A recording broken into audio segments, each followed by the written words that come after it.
Serie de predicaciones los unos a los otros.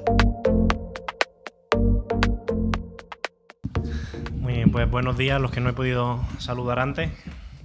Como sabéis, la semana pasada comenzamos una nueva serie de predicaciones titulada Los unos a los otros.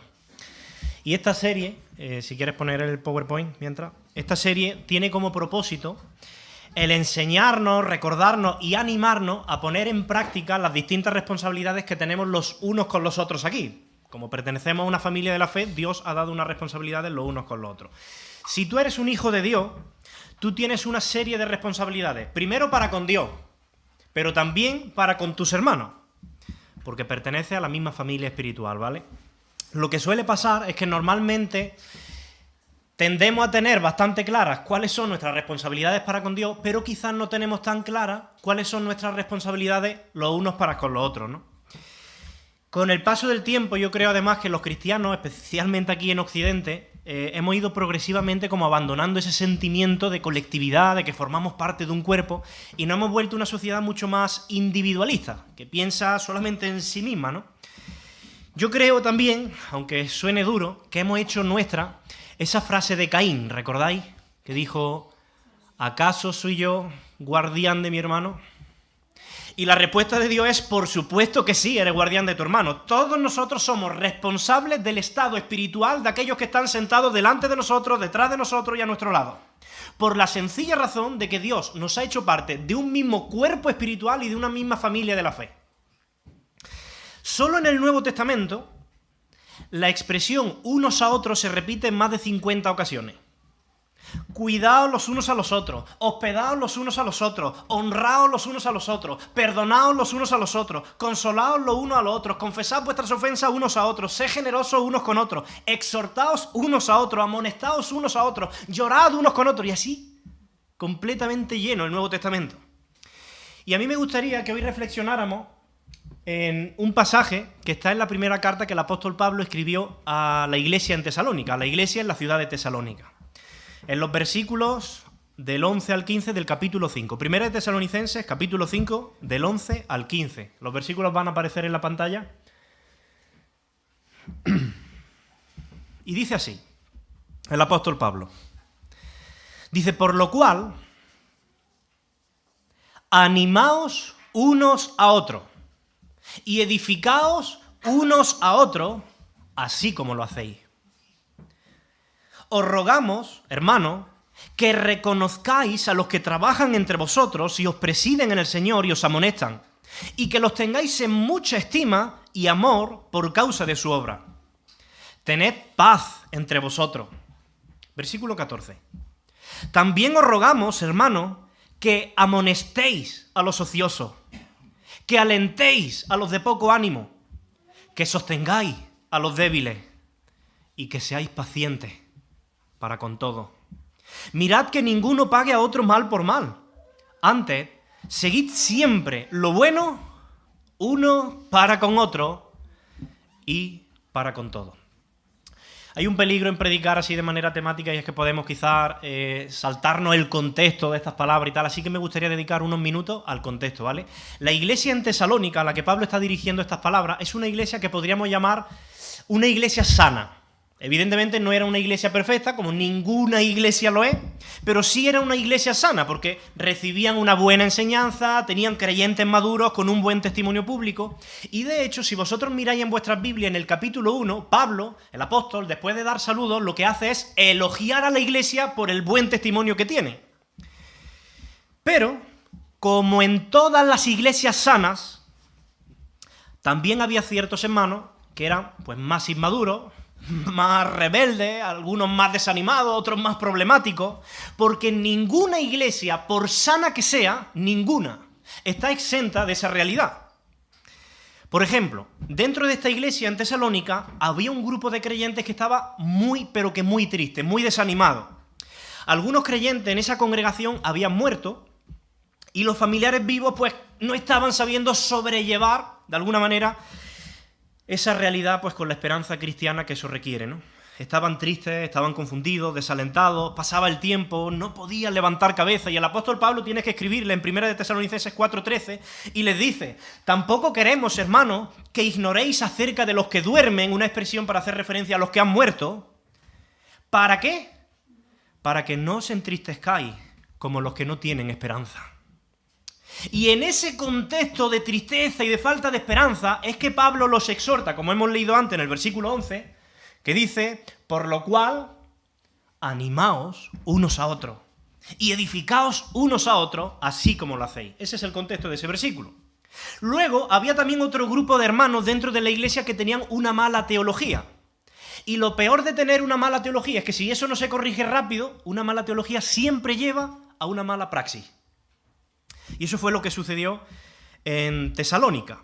Algunos creyentes estaban tan convencidos de que el Señor iba a bajar ya de manera inminente que habían dicho: vamos a dejar de trabajar. ¿Para qué vamos a trabajar si el Señor viene ya? Es que no tiene sentido. Ese era el pensamiento de ellos, ¿no? Y Pablo tiene que amonestarles. En su segunda carta recordaréis que Pablo les dice: oye, si alguno no quiere trabajar, que tampoco coma. Es lógico pensar que los pastores de esa congregación pues tenían también bastante trabajo, y en más de una ocasión tuvieron que amonestar a esos grupos de creyentes que andaban de manera desordenada, y eso, como en todas las iglesias, pues también genera cierta tensión. Porque claro, recibir corrección, recibir la amonestación de los líderes, recibirla de buena gana, pues exige también cierto grado de humildad y de madurez que quizás no todos tienen en una congregación.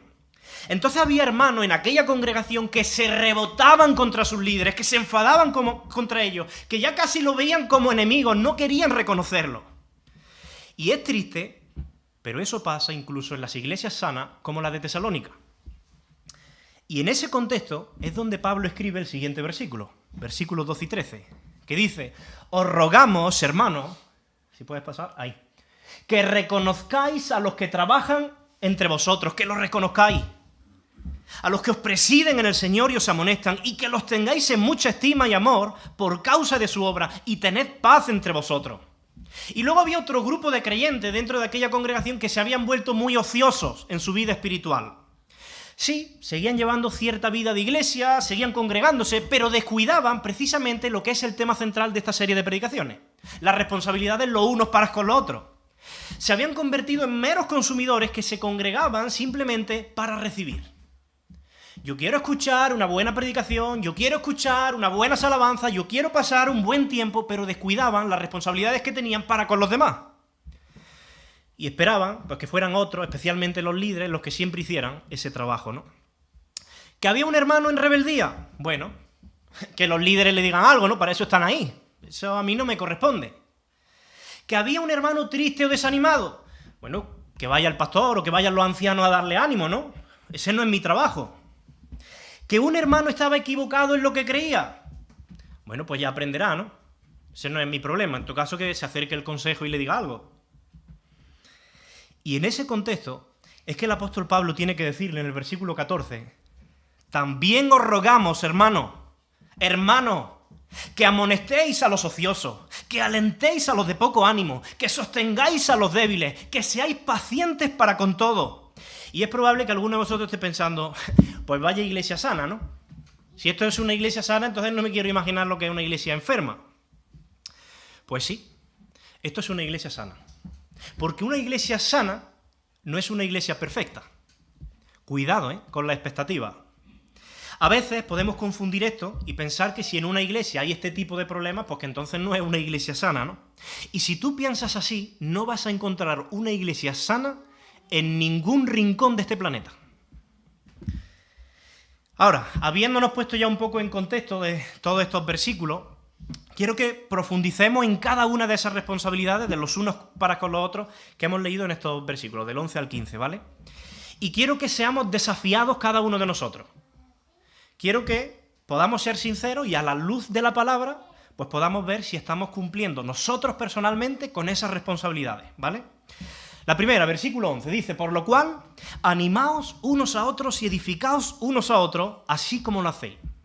Mira, yo lo primero que quiero llamar vuestra atención es a quién Pablo está dirigiendo estas palabras, porque creo que Pablo está siendo muy enfático a lo largo de todo el capítulo. Si vosotros tenéis la Biblia en vuestras manos, podéis ver que desde el versículo 1 ya Pablo está diciendo, pero acerca de los tiempos y de las ocasiones no tenéis necesidad, ¿qué?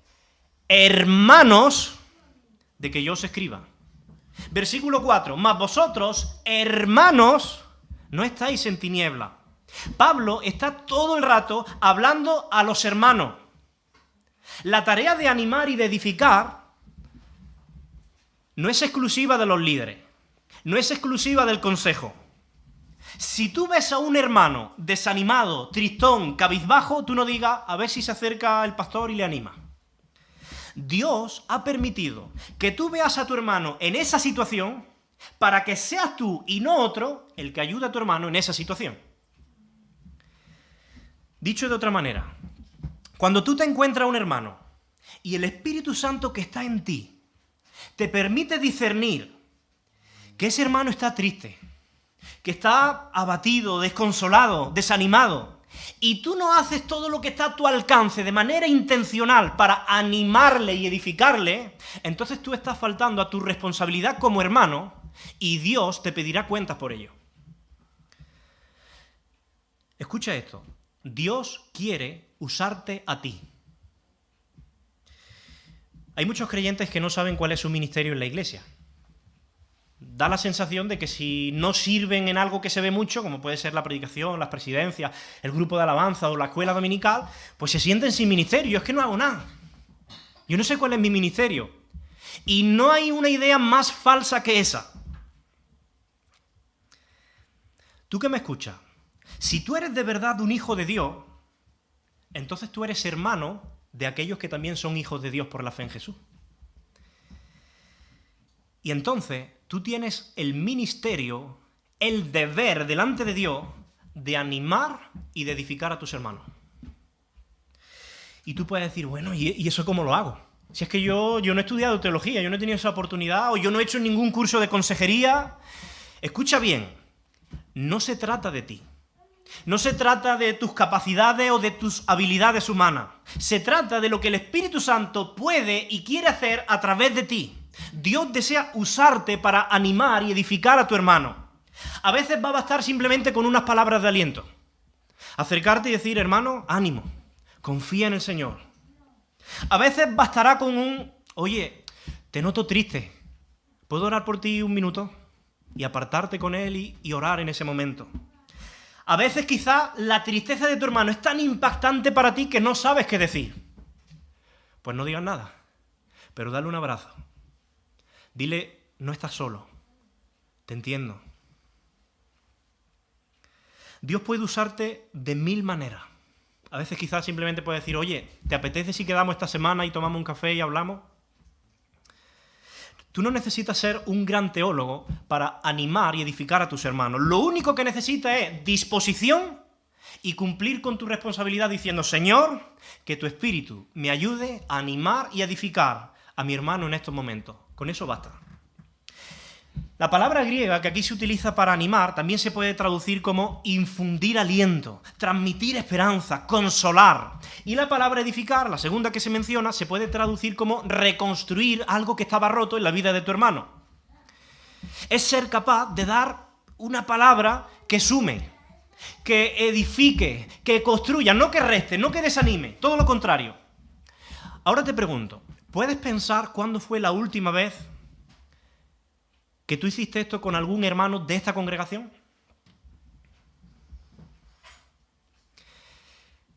¿Crees que estás siendo fiel a esa responsabilidad que Dios te ha dado, que es un ministerio, de animar y edificar a tus hermanos?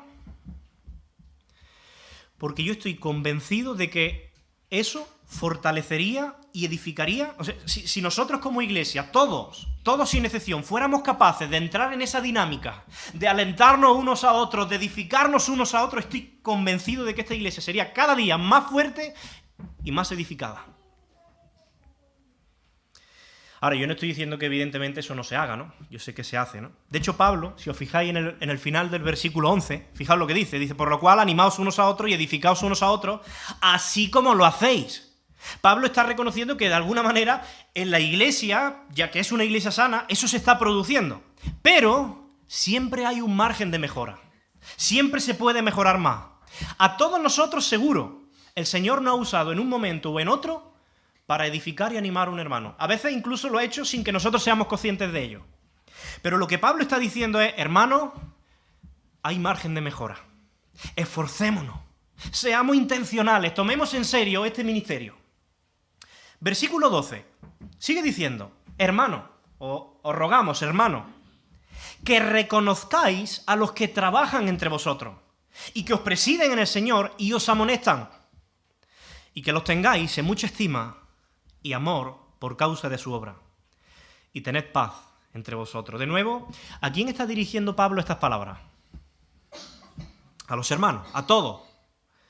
Todos sin excepción tienen la responsabilidad delante de Dios de reconocer a los que trabajan entre nosotros, nos presiden en el Señor y nos amonestan. ¿Quiénes son estos? ¿Quiénes? Es una clara referencia a los líderes de la iglesia, ¿no? A los líderes de las iglesias locales. Y lo que se nos pide es que se les reconozca, no en un sentido físico, de decir, mira, por ahí va fulanito, ese es mi pastor o ese es mi anciano. El término reconocer tiene la connotación de valorar, respetar, apreciar, estimar.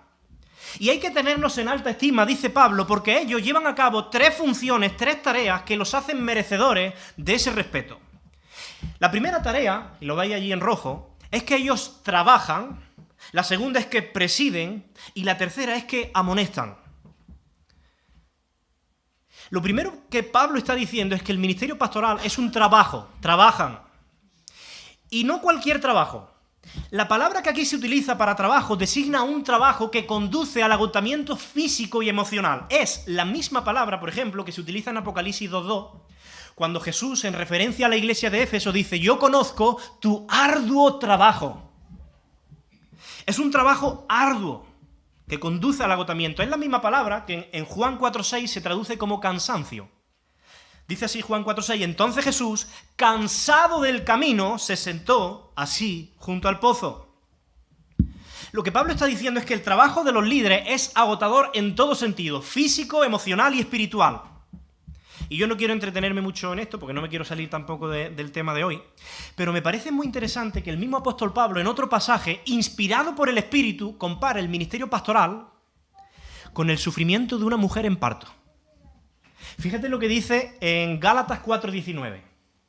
Dice Pablo, fíjate cómo describe esa carga pastoral que había en su corazón por los hermanos. Dice, hijitos míos, por quienes vuelvo a sufrir dolores de parto hasta que Cristo sea formado en vosotros.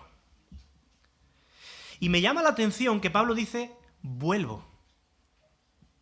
No es que él ha sufrido una vez, es que una y otra vez vuelve a sufrir por los mismos hermanos. Y uno no siempre es consciente de esta realidad cuando la ve desde afuera. Es difícil percibir cómo el liderazgo de una iglesia puede ser algo tan duro como para compararlo con sufrir dolores de parto, ¿no?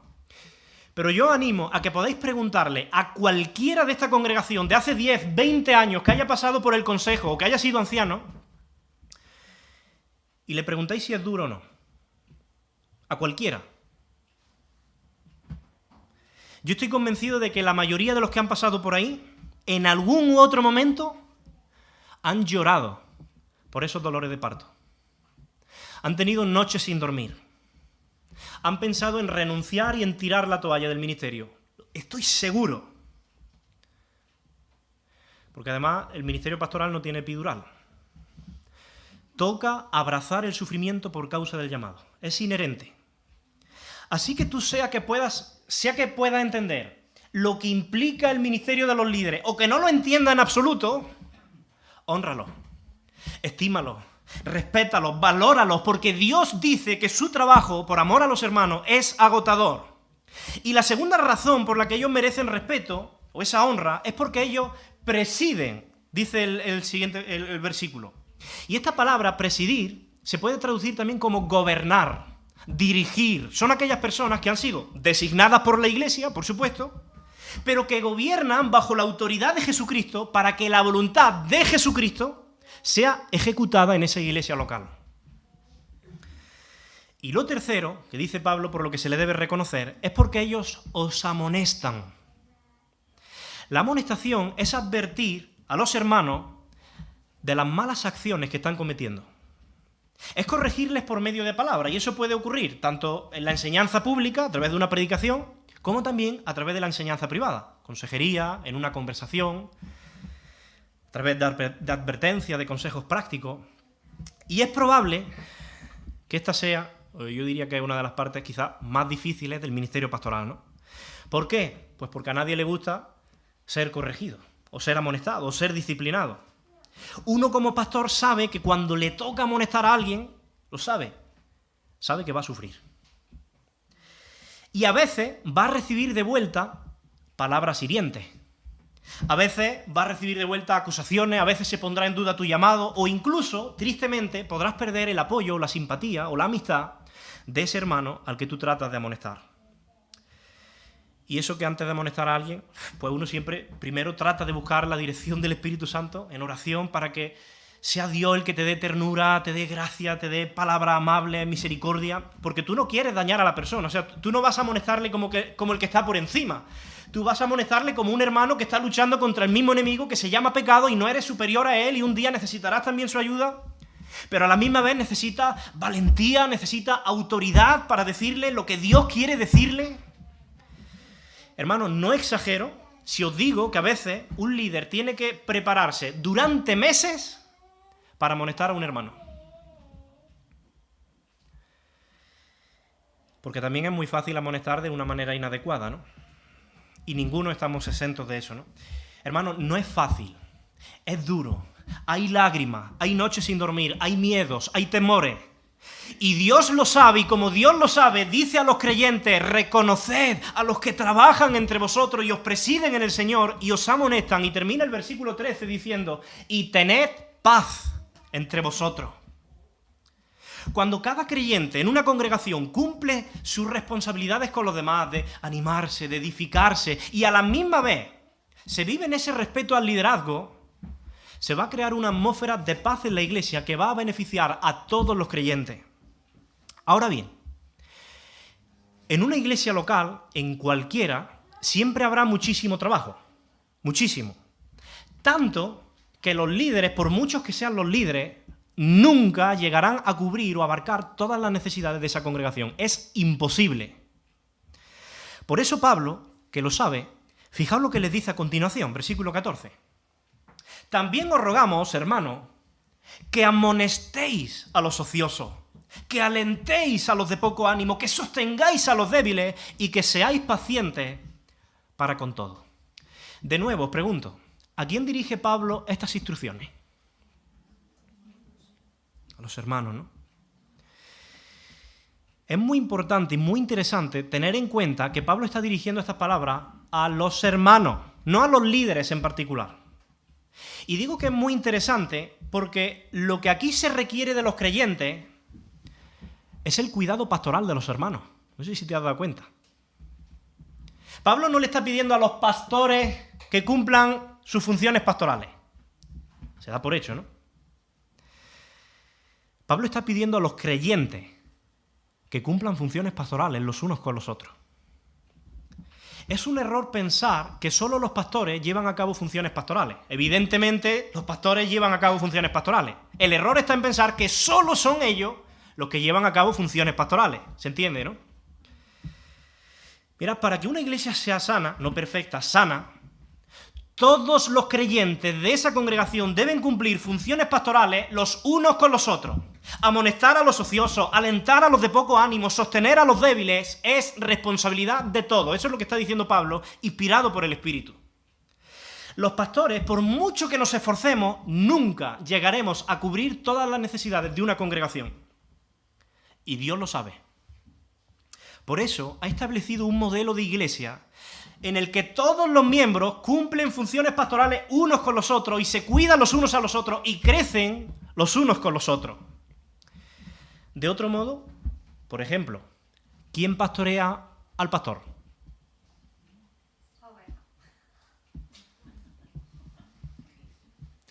En ese modelo, donde solo los pastores cumplen funciones pastorales y donde deben ser ellos los que siempre enseñen, los que siempre amonesten, los que siempre den ánimo, los que siempre aconsejen y sostengan a los débiles. Lo primero es que nunca se alcanzará todo, y lo segundo es que ellos nunca serán alcanzados por nadie. Mira, este modelo no es bíblico.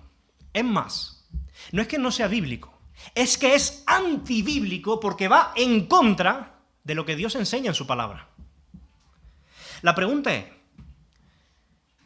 ¿eras consciente antes de esta predicación de que Dios te estaba dando a ti estas responsabilidades pastorales con tus hermanos? Si tú eras consciente de ello, ¿cómo lo estabas llevando a cabo? ¿De manera consciente, intencional? Y si no eras consciente, ¿qué vas a hacer a partir de ahora que lo sabes? Estos versículos deben retarnos a cada uno de nosotros, ¿no? Fijaos que el versículo 14, vamos a profundizar un poquito más, menciona a 3 grupos de personas que suele haber en todas las congregaciones y que necesitan un cuidado especial por parte de todos los hermanos. En primer lugar, menciona, y lo he puesto en azulita, a los ociosos. Dice amonestar, os rogamos que amonestéis a los ociosos. Ese término ociosos también se puede traducir como revoltoso, desordenado. Es una palabra que en el griego clásico hacía referencia a aquellos soldados que no mantenían el orden en su fila, que no estaban donde debían estar, que rechazaban de alguna manera estar subordinados a la autoridad. Según el diccionario de la Real Academia Española, estar ocioso es estar también desocupado, sin obligaciones, sin ser de provecho, sin ser útil para lo que ha sido llamado o destinado.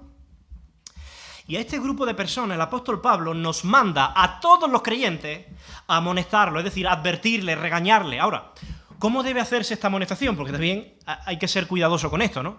No vale con amonestar de cualquier manera. Fijaos lo que el apóstol Pablo escribe a la iglesia en Roma, en Romanos, capítulo 15, versículo 14. Dice así: pero estoy seguro de vosotros, hermanos míos, de que vosotros mismos estáis, primero, ¿qué? Llenos de bondad. Segundo, llenos de todo conocimiento, de tal manera que ahora sí, podéis amonestaros los unos a los otros. Mirad, se necesita bondad, mucha bondad, para decir las cosas con amor y misericordia, procurando restaurar a esa persona que está mal, no pisoteándola o no poniéndonos como superior a él, ¿no?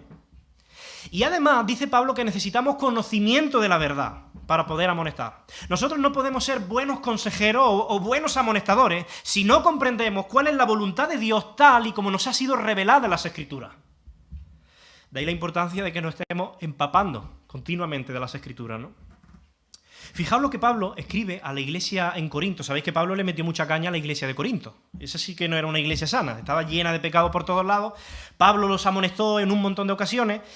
Y en el versículo 14 del capítulo 4, Pablo les dice: hermanos, que no os escribo para avergonzaros, sino para amonestaros como a hijos amados. La amonestación debe hacerse siempre desde un profundo sentimiento de amor por el hermano, como el que un padre puede tener hacia su hijo. No aprovechando la oportunidad para restregarle al hermano la falta. Es que hay que ver, es que de verdad, es que ya no es la primera vez, es que no se trata de eso, no se trata de destruir, no se trata de hacerle sentir mal, sino todo lo contrario. La motivación principal debe ser que tú puedas presentar a ese hermano santo y sin mancha delante de Jesucristo. Por eso en Colosenses 1:28, fijad lo que dice el apóstol Pablo. Dice: amonestando a todo hombre y enseñando a todo hombre en toda sabiduría. Pero ¿cuál es el fin de la amonestación? A fin de presentar perfecto en Cristo Jesús a todo hombre. Ese debe ser nuestro fin, nuestra motivación y nuestro deseo cuando amonestemos a alguien. Ahora bien, vosotros sabréis, y me daréis seguro la razón, de que este es un deber que no es nada agradable de cumplir. Y sabréis también que muchos no reciben la amonestación con agrado. Mucha gente reacciona mal cuando es amonestada, ¿no?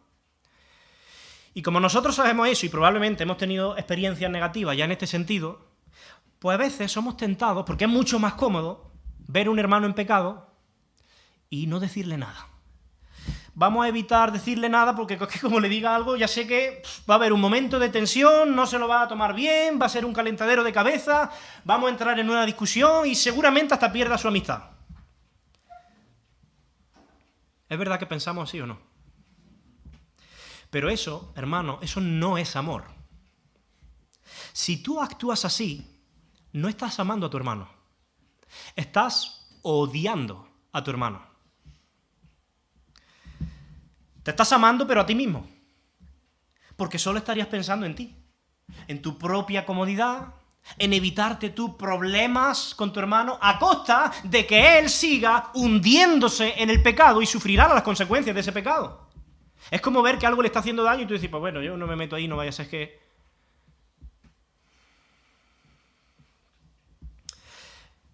Creo que no hay una actitud más anticristiana que esa. La carne nos lleva a eso, pero no hay una actitud más anticristiana que esa. Piensa, por ejemplo, que fue el amor de Jesús lo que le llevó a confrontar el pecado de los pecadores de su generación. A decirles la verdad, a amonestarles, a sabiendas de que eso haría que muchos procuraran su muerte.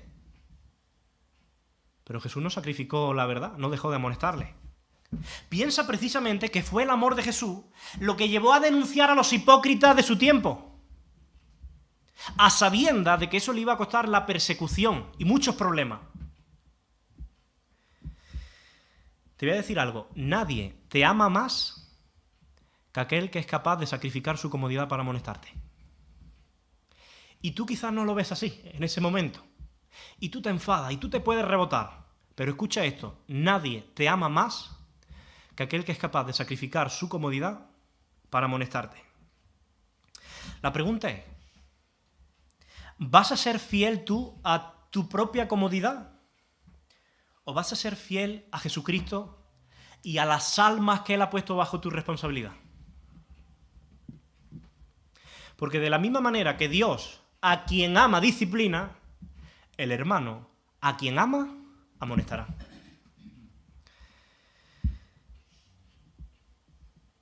Y te puedes preguntar, bueno, ¿y si por actuar de esa manera, si por amar así, yo me gano el rechazo de alguien, qué pasa? Bueno, ¿cuál es el problema, no?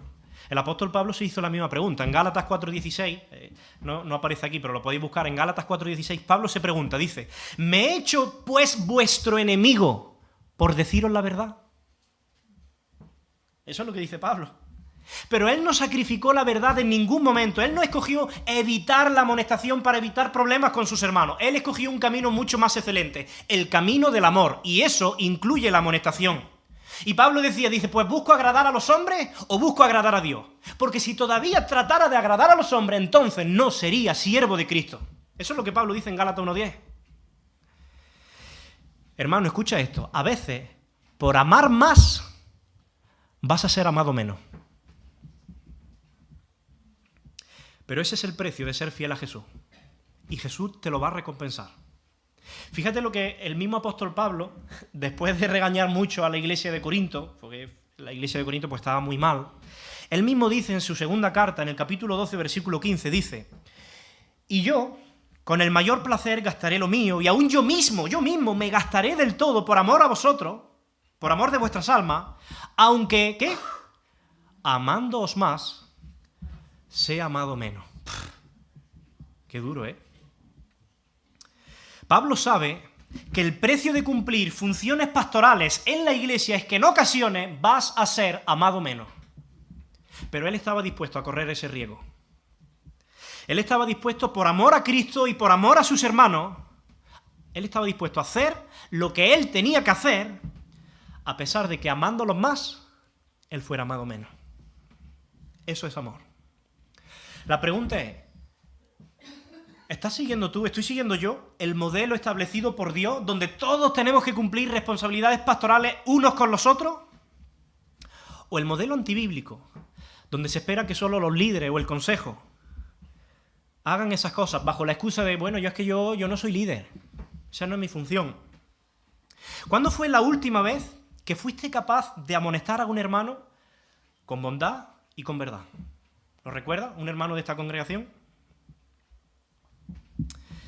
Pablo menciona un segundo grupo, que son los de poco ánimo. Dice, alentar a los de poco ánimo. ¿No? Estas son personas que están desanimadas, sin esperanza, desalentadas, y son personas, especialmente en el contexto de Primera Tesalonicenses, que han perdido quizá un ser querido o que una enfermedad repentina ha golpeado sus vidas y se hunden sin esperanza.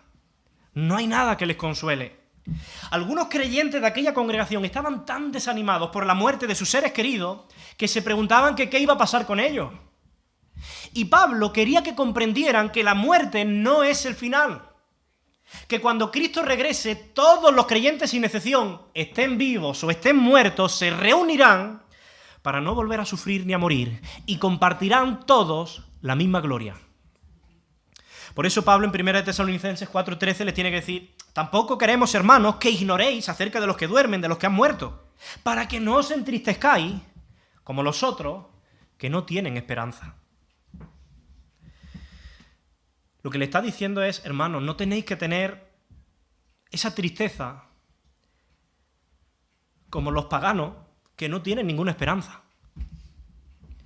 Ante la muerte, el mundo pagano en aquel tiempo se encontraba sumido en la desesperación, no tenía ninguna esperanza. Por ejemplo, voy a citar a dos escritores y poetas griegos del siglo V y del siglo III antes de Cristo, para que vosotros veáis cuál era la mentalidad de aquel tiempo, ¿no? Esquilo fue un escritor griego del siglo V antes de Cristo, y fijaos lo que él dijo, y cito literalmente, dice: una vez que un hombre muere, no hay esperanza de que resucite. Teócrito, un poeta griego del siglo III antes de Cristo, fijaos lo que escribió: mientras hay vida, hay esperanza, pero no la hay para los muertos. Ese era el pensamiento griego de la época. Y vosotros sabéis que Grecia, precisamente, es la madre de la cultura occidental donde nosotros hoy día vivimos. Así que ese mismo pensamiento, ese pesimismo, todavía está arraigado a nuestra sociedad. Y estoy seguro que todos vosotros habéis escuchado alguna vez ese refrán de: pues mientras hay vida hay esperanza, ¿verdad? Y todos nosotros seguro que lo hemos mencionado. Pero esa afirmación supondría que el fin de toda esperanza es la muerte. Y quizá esa sea una de las razones por las que la gente en el mundo, en la sociedad, tiene tanto miedo, tanto temor, tanto pánico a la muerte. Pero con Cristo, la muerte no es el fin de la esperanza. De hecho, es todo lo contrario, es el cumplimiento de toda esperanza. Los cristianos no debemos imaginar la muerte como algo que viene a destruirnos, ¡qué pena!, sino más bien como Cristo que viene a salvarnos. Los cristianos no podemos pensar en la muerte como un final. Pensemos más bien en la muerte como una nueva vida que comienza mucho más abundantemente que esta. No pensemos en la muerte como que vamos a perder algo. Pensemos más bien que vamos a ganar mucho, una herencia eterna. No pensemos en una partida, en una despedida. Pensemos más bien en un encuentro con nuestro precioso Señor y Salvador Jesucristo. Eso es la muerte para nosotros. Por eso Pablo dice: no quiero que estéis tristes como los que no tienen esperanza.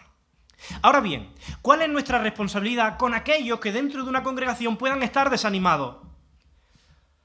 Alentarlos, dice Pablo, consolarlos.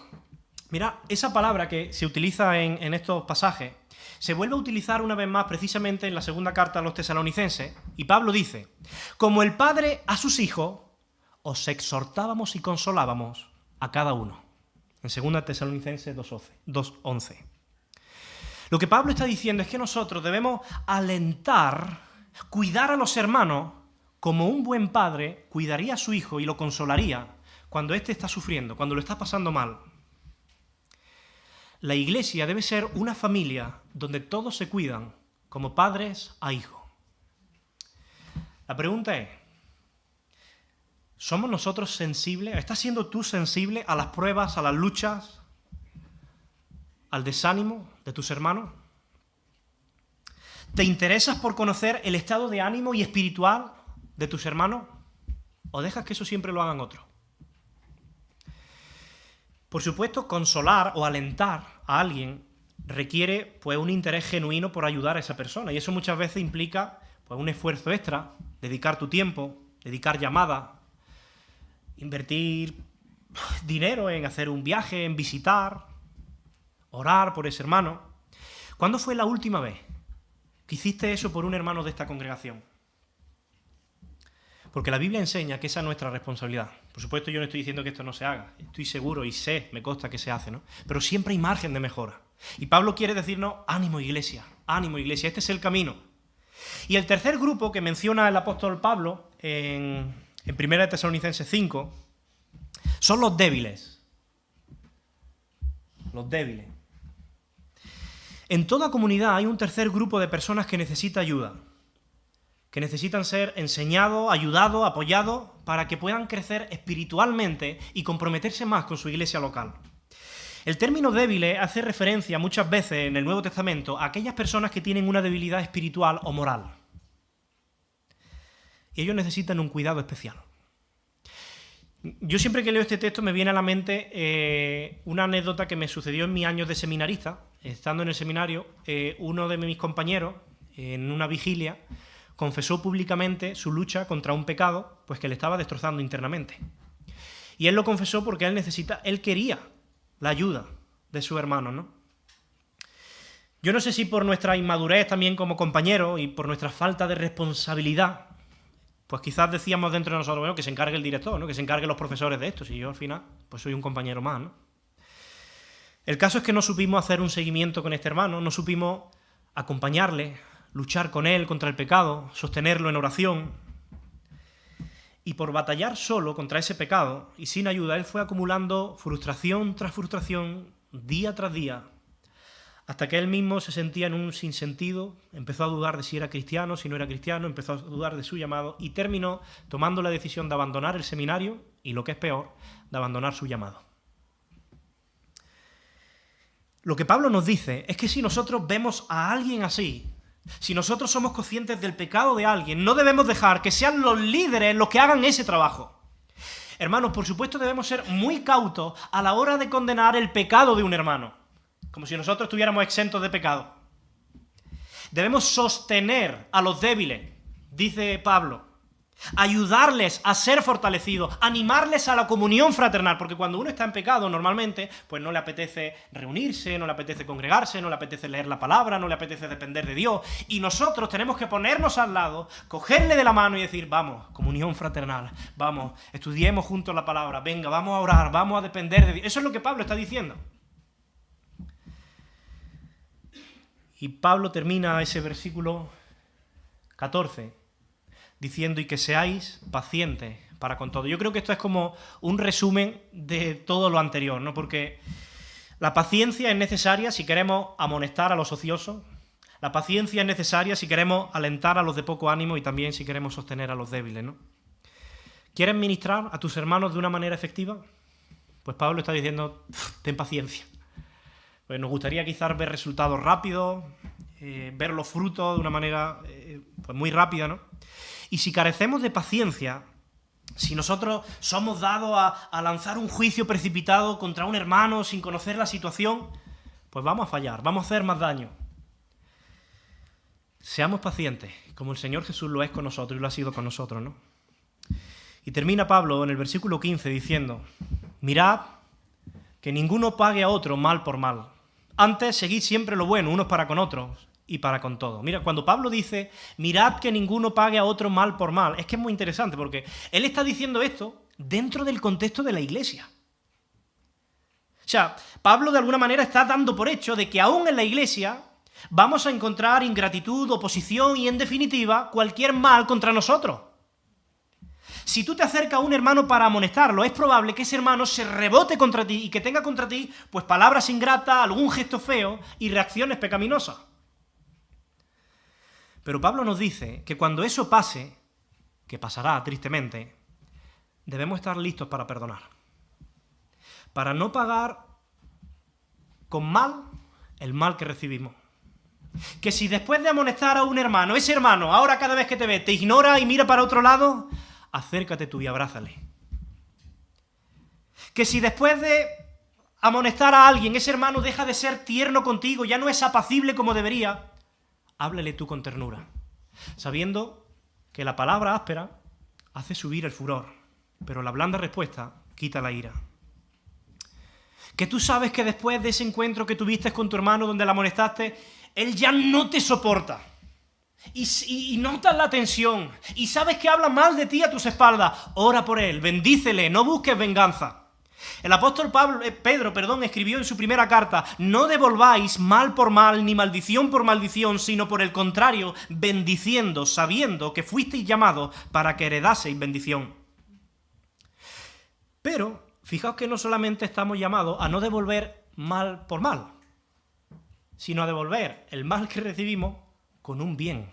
El versículo 15, la segunda parte, dice: antes seguid siempre lo bueno, unos para con otros y para con todos, ¿no?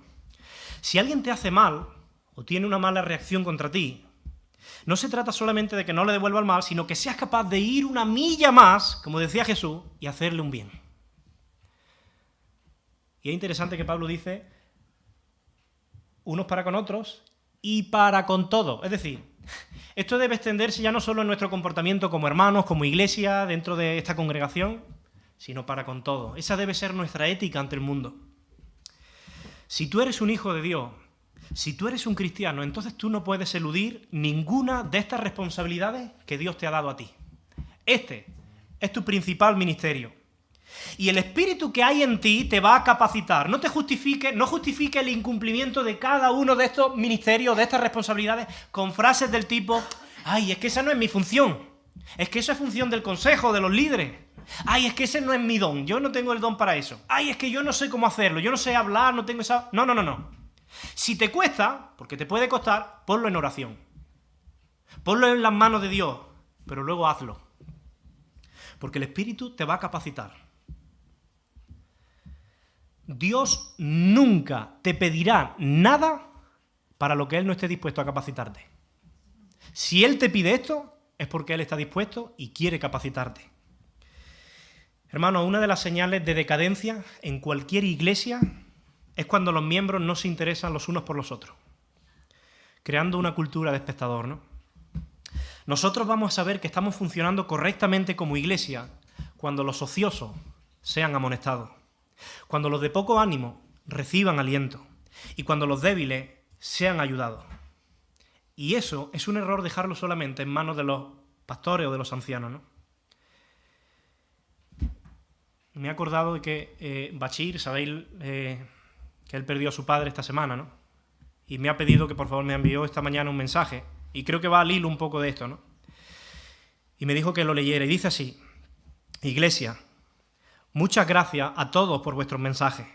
No he podido contestaros a todos, pero de verdad que en estos momentos me he sentido muy arropado y muy querido por esta gran familia.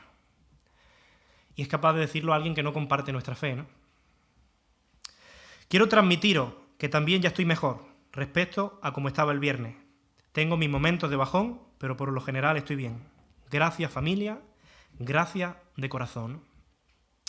Cuando cada uno de nosotros se preocupa por los demás, todos crecemos juntos, todos nos repartimos la carga, y solo así una iglesia puede ser sana y ser de buen testimonio, ¿no? Así que yo os animo, que estos versículos son muy prácticos, son sencillos, pues que penséis, ¿no? Cómo a lo largo de esta semana pues tú puedes ponerlo en práctica para ministrar a otro. Piensa cómo puedes quizá animar a un hermano, edificarle con una enseñanza, una palabra que Dios te haya dado, algo que haya estado leyendo.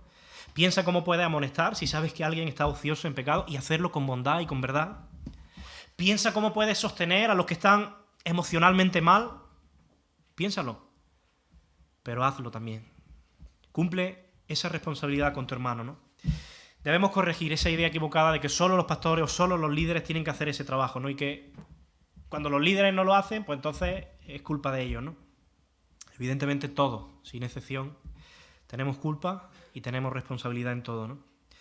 Como miembros de un cuerpo que somos, tenemos la responsabilidad de ministrarnos los unos a los otros. En el Nuevo Testamento no existen cristianos sin ministerio. Si tú de verdad eres cristiano, tienes este ministerio, deja que el Señor te use como un instrumento en sus manos. Cumplamos nuestro ministerio y que el Señor nos ayude. Amén. Pues Señor, gracias por tu palabra. Gracias, Señor, por recordarnos en el día de hoy cuál es nuestra responsabilidad para con nuestros hermanos. Y estamos agradecidos por esta familia de la fe, que es un don tuyo, es un regalo tuyo. Gracias, Señor, porque cuando cada uno de nosotros está ocioso, pues podemos tener a nuestro alrededor hermanos que nos aman y que sacrificarán su comodidad por amonestarnos. Gracias, Señor, porque en momentos de desánimo tenemos hermanos que nos abrazan, que nos entienden, que lloran con nosotros, que oran por nosotros. Señor, gracias porque cuando estamos débiles siempre hay alguien que discierne a través de tu Espíritu y nos da una palabra y nos sostiene y nos lleva de la mano. Pero ayúdanos, Señor, a cada uno de nosotros a ser esa persona para los demás. Ayúdanos a cumplir nuestra responsabilidad, a tener paz entre nosotros y a disfrutar de esta familia y de nuestras responsabilidades los unos con los otros. En el nombre de Jesús. Amén, Señor.